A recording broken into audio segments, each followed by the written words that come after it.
$33 billion in aid for Ukraine. Congressman Mike Waltz joins us. The president has tied aid to Ukraine with extra COVID spending. What's going on here? Yes, Stu, that's a political gimmick, and it's shameful. And I certainly won't support it. We have been flooded, as you've covered on your show for over a year now. We've been flooded with COVID aid. Much of it is being abused. There was $1 trillion still left unspent by federal agencies when Biden took office, and he passed another $2 trillion on top of it. We need to get the Ukrainians the heavy weapons that they need. They should have had it 2 months ago. They should have had it before the invasion.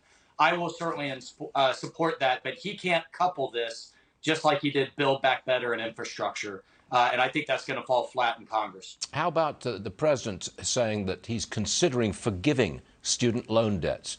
By the way, forgiving $10,000 of debt per borrower means writing off $321 billion worth of loans. Congressman, I've editorialized on this. I call it buying votes, vote buying. What say you? You know, it is buying votes, too, and it's also an insult to everyone who did the right thing and worked hard and paid off their student loan. Look, I have an 18-year-old that's about to go off to college, and the cost of higher education is out of control. It's doubtful what you get in return for that in terms of return on investment. I don't know that every university needs a climbing wall and a Whole Foods in their cafeteria and this bloated faculty that pumps a lot of nonsense into our kids.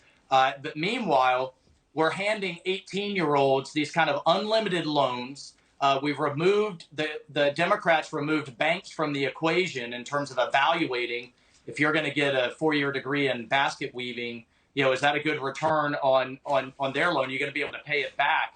And this is just moral hazard and pouring more federal dollars like the progressives want to do onto this higher education industrial complex, which is what it is. Yep. It's an industry at this point, particularly with tenure, where folks can't be held accountable, is exactly the wrong answer. All wrong.